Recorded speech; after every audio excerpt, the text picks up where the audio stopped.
ಈಗ D K Shivakumar ಅವರು ಈ ನಿಲುವನ್ನ ಅಥವಾ ತಮ್ಮ ಪ್ರಸ್ತಾಪವನ್ನ ಇಡಬಹುದು. ಇದಕ್ಕೆ ಸಿಎಂ ಏನ್ ರಿಯಾಕ್ಟ್ ಮಾಡ್ತಾರೆ ಅನ್ನುವಂಥದ್ದು ವಿಚಾರ ನೋಡಿ. ಬ್ರೇಕ್ಫಾಸ್ಟ್ ಸಭೆಯಲ್ಲಿ ಈ ಬ್ರೇಕ್ಫಾಸ್ಟ್ ಸಭೆ ಬಳಿಕ ಸಿದ್ದರಾಮಯ್ಯ ಡಿ ಕೆ ಶಿವಕುಮಾರ್ ಇಬ್ರು ಸೇರಿ ಸುದ್ದಿಗೋಷ್ಠಿ ನಡೆಸಬಹುದಾ, ಏನ್ ಮಾತುಕತೆ ಆಯ್ತು ಅನ್ನುವಂಥದ್ರ ಬಗ್ಗೆ ಏನಾದರೂ ಹೇಳುವಂತ ಸಾಧ್ಯತೆಗಳಿದೆಯಾ ಅನ್ನುವಂಥದ್ದು, ಸುದ್ದಿಗೋಷ್ಠಿಯಲ್ಲಿ ಒಮ್ಮತದ ನಿರ್ಧಾರ ಏನಾದರೂ ಪ್ರಕಟ ಆಗಬಹುದಾ, ಇಂಥ ಒಂದಷ್ಟು ನಿರೀಕ್ಷೆಗಳನ್ನ ಈಗ ರಾಜ್ಯದ ಜನ ಕೂಡ ನೋಡ್ತಾ ಇದ್ದಾರೆ, ಒಂದಷ್ಟು ಕಾಯ್ತಾ ಇದ್ದಾರೆ ಇವತ್ತಿನ ಒಂದು ಮೀಟಿಂಗ್ ನಲ್ಲಿ ಏನಾಗಬಹುದು ಅಂತೇಳಿ. ಒಂದು ಇವರಿಬ್ಬರ ನಡುವಿನ ಒಂದು ಮಾತುಕತೆ, ಸೊ ಮಾತುಕತೆ ನಡೆದು ಒಂದು ಒಮ್ಮತದ ನಿರ್ಧಾರ ಇಬ್ಬರಿಂದಲೂ ಕೂಡ ಬರಬಹುದಾ ಇನ್ನುವಂತ ಒಂದು ಮಾತು. ಇದು ತುಂಬಾನೇ ಹೈಪೋಥಾಟಿಕಲ್ ಅನ್ನುವಂಥದ್ದು ಅನ್ಸಿದ್ರು ಕೂಡ ಇಬ್ರು ಸೇರಿ ಈ ಪವರ್ ಶೇರಿಂಗ್ ಬಗ್ಗೆ ಹೊರಗಡೆ ಬಂದು ಒಂದು ಪತ್ರಿಕಾಗೋಷ್ಠಿಯನ್ನು ನಡೆಸಿ ನೇರ ವಿಚಾರಗಳನ್ನ ಹೇಳುವಂಥದ್ದು ಇದು ಆಗಬಹುದಾ, ಇಂಥದ್ದೊಂದು ಪ್ರಶ್ನೆ ಕೂಡ ಈಗ ಮೂಡಿದೆ.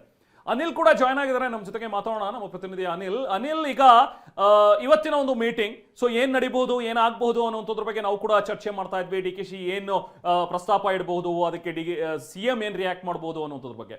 ವಾಟ್ ಎವರ್ ಹ್ಯಾಪನ್ಸ್, ಏನೇ ನಿರ್ಧಾರ ಆದ್ರೂ ಕೂಡ ಈ ನಿರ್ಧಾರವನ್ನ ಬಹಿರಂಗವಾಗಿ ಹೇಳುವಂತ ಸಾಧ್ಯತೆಗಳು ಇದೆಯಾ? ನಿಜಕ್ಕೂ ಒಂದು ಪ್ರೆಸ್ ಮೀಟ್ ಮಾಡಿ ಸಿಎಂ ಮತ್ತು ಡಿ ಕೆ ಶಿ ಇಬ್ರು ಜಂಟಿಯಾಗಿ ಈ ವಿಚಾರಗಳನ್ನ ಹೊರಗಡೆ ಇಡುವಂತ ಒಂದಷ್ಟು ಸಾಧ್ಯತೆಗಳು ನಿರೀಕ್ಷಿಸಬಹುದಾ ಅನಿಲ್? ರೆಹಮಾನ್, ಕಾಂಗ್ರೆಸ್ನ ಕುರ್ಚಿ ಕಾಳಗ ಬೆಳವಣಿಗೆ ನಡುವೆ ಈಗ ಬ್ರೇಕ್ಫಾಸ್ಟ್ ನ ಮೀಟಿಂಗ್ ಕೂಡ ಸಾಕಷ್ಟು ಕುತೂಹಲ ಕೂಡ ಕಾರಣ ಆಗಿರುವಂತದ್ದು. ಸಿಎಂ ಸಿದ್ದರಾಮಯ್ಯ ಅವರ ನಿವಾಸದಲ್ಲಿ ಕೆಲವೇ ಕ್ಷಣಗಳಲ್ಲಿ ಡಿ ಕೆ ಶಿವಕುಮಾರ್ ಕೂಡ ಆಗಮಿಸ್ತಾರೆ. ಬ್ರೇಕ್ಫಾಸ್ಟ್ ಮೀಟಿಂಗ್ ಕೂಡ ಆಡುತ್ತೆ.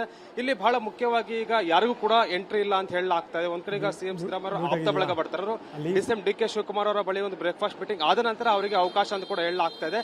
ಕೇವಲ ಸೀಮಿತ ಸಿಬ್ಬಂದಿಗಳಿಗೆ ಅಷ್ಟೇ ಈಗ ಸಿಎಂ ಮನೆಗೆ ಒಂದು ಕಾರ್ಯನಿರ್ವಹಿಸೋದಕ್ಕೆ ಅವಕಾಶ ಅಂತ ಕೂಡ ಹೇಳಲಾಗ್ತಾ ಇದೆ. ಮತ್ತೊಂದ್ ಕಡೆ ಈಗ ಆಪ್ತಗಳು ಕೂಡ ಕೇಳ್ಬರ್ತಂತ ಮಾಹಿತಿ ಪ್ರಕಾರ ಇಬ್ಬರ ಚರ್ಚೆ ಬಳಿಕ ಸುದ್ದಿಗೋಷ್ಠಿ ನಡೆಸುವಂತಹ ಸಾಧ್ಯತೆ ಕೂಡ ಇದೆ ಅಂತ ಹೇಳಲಾಗ್ತಾ ಇದೆ. ಅದೀಗ ಯಾವ ರೀತಿ ಆಗುತ್ತೆ ಅಂತ ಕೂಡ ಗೊಂದಲ ಆಗಿರುವಂತದ್ದು. ಈಗ ಹೈಕಮಾಂಡ್ ನಾಯಕರು ಕೂಡ ಈಗ ನಿನ್ನೆ ಸೂಚನೆ ಕೂಡ ಕೊಟ್ಟಿದ್ರು. ಅಂದ್ರೆ ಈಗ ಕರೆ ಮಾಡಿ ಕೆ ಸಿ ವೇಣುಗೋಪಾಲ್ ಅವರು ಕೂಡ ಈಗ ಏನಿದೆ ಒಮ್ಮತ ನಿರ್ಧಾರಕ್ಕೆ ಬನ್ನಿ, ನಮಗೆ ಒಮ್ಮತ ನಿರ್ಧಾರ ಬಂದ ಬಳಿಕ ನೀವಿಬ್ರು ನಮಗೆ ಕರೆ ಮಾಡಿ ತಿಳಿಸಿ ಅಂತ ಕೂಡ ಹೇಳ್ತಾರೆ. ಹೀಗಾಗಿ ನಿನ್ನೆ ಡಿಸಿಎಂ ಡಿ ಕೆ ಶಿವಕುಮಾರ್ ಅವರ ದೆಹಲಿ ಪ್ರವಾಸ ಕೂಡ ರದ್ದಾಗಿತ್ತು, ಅಂದ್ರೆ ಟಿಕೆಟ್ ಬುಕ್ ಆಗಿತ್ತು. ಹೀಗಾಗಿ ರದ್ದಾಗಿದೆ. ಇವತ್ತು ಸಿಎಂ ಅವರ ಸಿದ್ದರಾಮಯ್ಯ ಅವರ ಬ್ರೇಕ್ಫಾಸ್ಟ್ ಮೀಟಿಂಗ್ ಹಿನ್ನೆಲೆ ಕೂಡ ರದ್ದಾಗಿದೆ. ಹೀಗಾಗಿ ಇವತ್ತಿನ ಒಂದು ಬ್ರೇಕ್ಫಾಸ್ಟ್ ಮೀಟಿಂಗ್ ಕೂಡ ಸಾಕಷ್ಟು ಕುತೂಹಲ ಕೂಡ ಕೆಲಸ.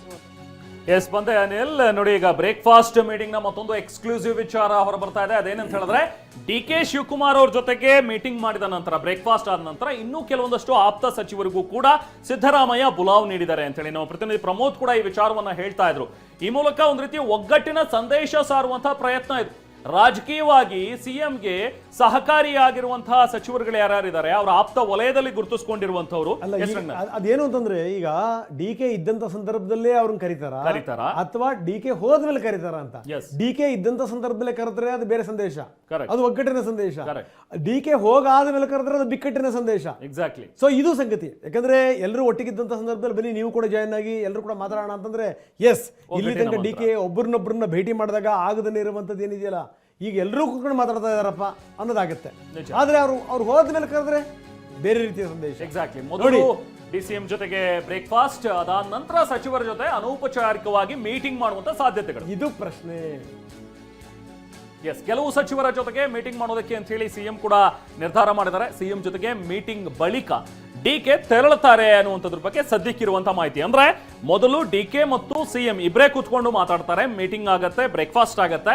ಅದಾದ ನಂತರ ಡಿ ಕೆ ಶಿವಕುಮಾರ್ ಅವರು ಹೊರಟು ಹೋಗ್ತಾರೆ ಅವರ ನಿವಾಸದಿಂದ. ಅದಾದ ಮೇಲೆ ಕೆಲ ಸಚಿವರುಗಳು ಬರ್ತಾರೆ, ಅವ್ರ ಜೊತೆಗೆ ಸಿಎಂ ಸಿದ್ದರಾಮಯ್ಯ ಅವರು ಮಾತಾಡ್ತಾರೆ ಅನ್ನುವಂಥದ್ರ ಬಗ್ಗೆ ಸದ್ಯಕ್ಕಿರುವಂತಹ ಒಂದು ಮಾಹಿತಿ. ಈಗ ಲೇಟೆಸ್ಟ್ ನೆಕ್ಸ್ಟ್ ಏನ್ ಅಪ್ಡೇಟ್ ಆಗುತ್ತೆ ಅನ್ನುವಂಥದ್ದನ್ನ ನಾವು ಕೂಡ ನಿರೀಕ್ಷಿಸ್ತಾ ಇದೀವಿ, ಅದನ್ನು ಕೂಡ ನಿಮ್ಮ ಮುಂದೆ ಇಡ್ತೀವಿ. ಬಟ್ ಈಗಿರುವಂತಹ ಈ ವಿಚಾರದ ಬಗ್ಗೆ ನಾವು ಮಾತಾಡೋದಾದ್ರೆ, ಡಿ ಕೆ ಇಲ್ದಲೇ ಇರುವಾಗ ಇವರೆಲ್ಲರೂ ಕೂಡ ಸೇರಿ ಮಾತಾಡುವಂಥದ್ದು ಅದು ಬೇರೆ ಆದಂತಹ ಸಂದೇಶವನ್ನ ನೀಡಬಹುದು.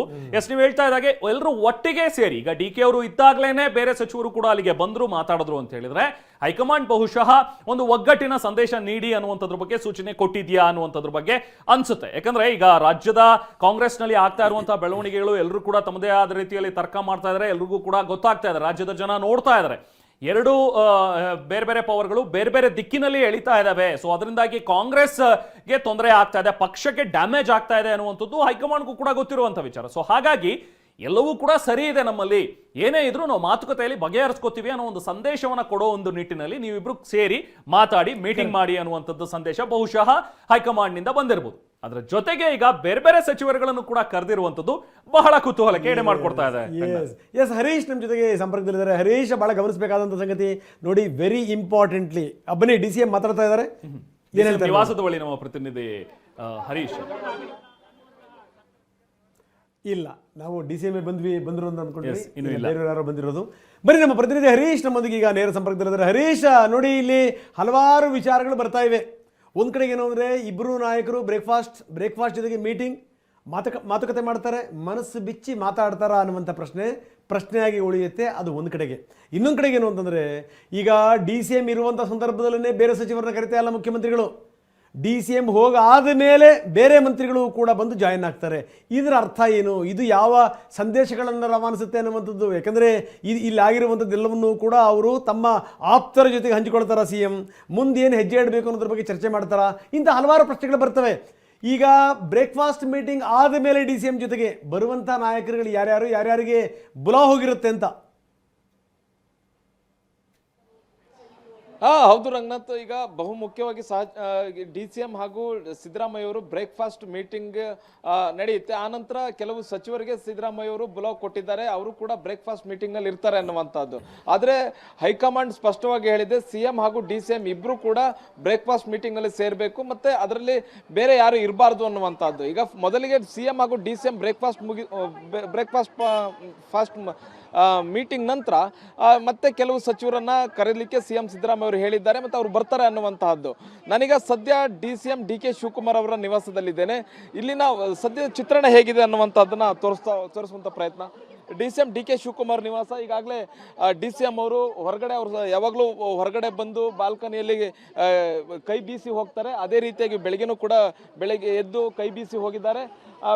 ಮತ್ತೆ ಈಗ ಅವರು ಪೂಜೆಯಲ್ಲಿ ಇದ್ದಾರೆ ಅನ್ನುವಂತಹ ಮಾಹಿತಿ ಸಿಗ್ತಾ ಇದೆ. ಪೂಜೆ ಮುಗಿಸ್ಕೊಂಡು 10 ಗಂಟೆಯ ಬಳಿಕ CM ಮನೆ ಕಡೆ ತೆರಳುತ್ತಾರೆ ಅನ್ನುವಂಥದ್ದು. ಗಾಡಿ ಕೂಡ ಸಿದ್ಧವಾಗಿದೆ. ಇನ್ನು ಕೆಲವು ಆಪ್ತರುಗಳು ಕೂಡ DCM DK ಶಿವಕುಮಾರ್ ಅವರ ನಿವಾಸಕ್ಕೆ ಬಂದಿರುವಂತಹದ್ದು, ಕೆಲವರು ಆಪ್ತರು ಕೂಡ ಬಂದಿರುವಂತಹದ್ದು. ಇನ್ನೇನು ಕೆಲವೇ ಕ್ಷಣಗಳಲ್ಲಿ DCM DK ಶಿವಕುಮಾರ್ ಅವರು ಇಲ್ಲಿಂದ ಹೊರಡ್ತಾರೆ. ಬಹು ಮುಖ್ಯವಾಗಿ ನೋಡ್ತಾ ಇರ್ಬೋದು, DCM ಕಾರು ಕೂಡ ರೆಡಿಯಾಗಿ ನಿಂತಿರುವಂತಹದ್ದು. ಅವರು ಯಾವಾಗ ಬೇಕಾದರೂ ಕೆಳಗಡೆ ಇಳಿದು ಬರಬಹುದು. 10 ಗಂಟೆಯ ನಂತರ ಅವರು ನಿವಾಸದಿಂದ ಹೊರಡ್ತಾರೆ ಅನ್ನುವಂತಹ ಮಾಹಿತಿ ಸಿಗ್ತಾ ಇದೆ. ಇಲ್ಲಿಂದ ನೇರವಾಗಿ ಅವರು ಸಿದ್ದರಾಮಯ್ಯ ಅವರ ನಿವಾಸಕ್ಕೆ ತೆರಳುವಂತಹದ್ದು. ಅಂದ್ರೆ ಈಗಾಗಲೇ ಅವರು ಪೂಜೆಯಲ್ಲಿದ್ದಾರೆ, ಪೂಜೆ ಕೆಲಸದಲ್ಲಿ ತೊಡಗಿದ್ದಾರೆ ಅನ್ನುವಂತಹ ಮಾಹಿತಿ ಸಿಗ್ತಾ ಇದೆ. ಪೂಜೆಯ ನಂತರ ಅವರು ನೇರವಾಗಿ ಮೇಲಿಂದ ಇಳಿದು ಬರ್ತಾರೆ. ಅವರು ಕಾರು ಕೂಡ ಸಿದ್ಧ ಆಗಿರುವಂತಹದ್ದು. ನೇರವಾಗಿ ಅವರು CM ಮನೆಗೆ ತೆರಳುತ್ತಾರೆ. ಅಂದ್ರೆ ಬಹುಮುಖ್ಯವಾಗಿ ಇವತ್ತಿನ ಮೀಟಿಂಗ್ ಬಹಳಷ್ಟು ಮುಖ್ಯ ಆಗುತ್ತೆ. ಯಾಕಂತಂದ್ರೆ CM ಹಾಗೂ DCM ಇಬ್ರು ಸೇರಿ ಮಾಡ್ತಿರ್ತಕ್ಕಂತಹ ಬ್ರೇಕ್ಫಾಸ್ಟ್ ಮೀಟಿಂಗ್, ಈ ಮೀಟಿಂಗ್ ನಲ್ಲಿ ಏನ್ ಚರ್ಚೆ ಆಗುತ್ತೆ ಅನ್ನುವಂತಹದ್ದು ಬಹಳಷ್ಟು ಕುತೂಹಲ. ಎಲ್ರಿಗೂ ಕೂಡ ಗೊತ್ತಿದೆ, ಒಂದು ಚರ್ಚೆ ಆಗ್ತಿದೆ, ಏನು ಒಪ್ಪಂದ ಆಗಿದೆ. 2.5 ವರ್ಷದ ಹಿಂದೆ ಕಾಂಗ್ರೆಸ್ ಸರ್ಕಾರ ಬಂದಂತ ಸಂದರ್ಭದಲ್ಲಿ ಒಪ್ಪಂದ ಆಗಿದೆ ಅನ್ನುವಂತಹದನ್ನ DK ಶಿವಕುಮಾರ್ ಅವರು ಹೇಳಿದ್ದಾರೆ. ಜೊತೆಗೆ DK ಸುರೇಶ್ ಅವರು ಕೂಡ ಈ ಒಂದು ಮಾತನ್ನ ಹೇಳಿರುವಂತದ್ದು. ಅಂದ್ರೆ ಕೊಟ್ಟ ಮಾತನ್ನ CM ಅವರು ಉಳಿಸ್ಕೊಳ್ತಾರೆ, ಮತ್ತೆ ಅವರು ಗ್ಯಾರಂಟಿಗಳನ್ನ ಕೊಟ್ಟು ಮಾತನ್ನ ಉಳಿಸ್ಕೊಂಡಿರ್ತಕ್ಕಂಥ CM ಅವರು ಕೊಟ್ಟ ಮಾತನ್ನ ಉಳಿಸ್ಕೊಳ್ತಾರೆ. ಹರೀಶ್, ನೀವು ಹಾಗೆ ನೀವು ಸಂಪರ್ಕದಲ್ಲಿ ಇನ್ನಷ್ಟು ನಾನು ನಿಮ್ಮ ಜೊತೆ ಮಾತಾಡ್ತೀವಿ. CM ನಿವಾಸಕ್ಕೆ ಶಾಸಕ AS ಪೊನ್ನಣ್ಣ ಬಂದಿದ್ದಾರೆ.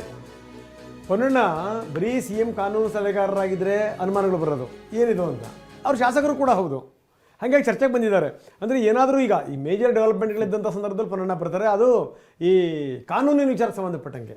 ಆದರೆ ಇದು ಕಾನೂನು ಅಲ್ಲ, ಇದು ಅದನ್ನು ಮೀರಿರುವಂಥದ್ದು. ಇದು ಪಕ್ಷದ ಒಳಗಡೆಗೆ, ನಾಯಕರ ಮನಸ್ಸಿನ ಒಳಗಡೆಗೆ ಇರುವಂಥ ಏನಿದೆಯಲ್ಲ, ಅದು ಭಿನ್ನಾಭಿಪ್ರಾಯಗಳು, ಅದು ದೂರ ಆಗಬೇಕು ಅನ್ನುವಂಥ ಮಾತು. ಇಂಥ ಸಂದರ್ಭದಲ್ಲಿ ಪೊನ್ನಣ್ಣ ಬಂದಿರೋದು. ಪೊನ್ನಣ್ಣ ಇವರು ಮೀಟಿಂಗ್ ಆಗೋದಕ್ಕಿಂತ ಮೊದಲೇ ಬಂದು ಹೋಗ್ತಾರಾ ಅಥವಾ ಅಲ್ಲೇ ಇರ್ತಾರಾ ಗೊತ್ತಿಲ್ಲ. ಆದರೆ ಒಂದು ನಿಜ, ಅಲ್ಲಿ ಯಾವುದೇ ಮಾತಾಡುವಂಥ ಸಂಗತಿ ಹೊರಗಡೆ ಹೋಗಬಾರ್ದು. ಸೊ ಇದು ಅದಕ್ಕೋಸ್ಕರ ಏನು ಅಂತಂದರೆ ಇಡೀ ಸಿಬ್ಬಂದಿಯನ್ನು ಅಲ್ಲಿ ಕಡಿತಗೊಳಿಸಲಾಗಿದೆ. ಬೇಕಾದಂಥವ್ರು ಮಾತ್ರ ಇಟ್ಕೊಳ್ಳಲಾಗಿದೆ. ಯಾಕಂದರೆ ಎಲ್ಲೋ ಕಡೆ ತಪ್ಪು ಸಂದೇಶ ರವಾನೆ ಆಗಿಬಿಡಬಾರ್ದು ಅಂತ.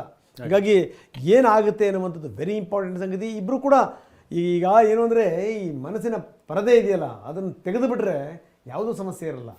ಇಲ್ಲಿರುವಂಥದ್ದು ಏನು ಅಂದರೆ ನಾಯಕರುಗಳು ಯಾವುದೇ ಕಾರಣಕ್ಕೂ ತೆಗೆಯಲ್ಲ ಅದನ್ನು. ಇದು ನೋಡಿ, ಈಗ ಬಂದು ತೆರಳೋದನ್ನು ಹೇಳಿದ್ರಿ ನೀವು, ತೆರಳುವಾಗ ಕೆರಳಿದ್ರೆ ಸೊ ಇದು ಕೂಡ ಇದೆ.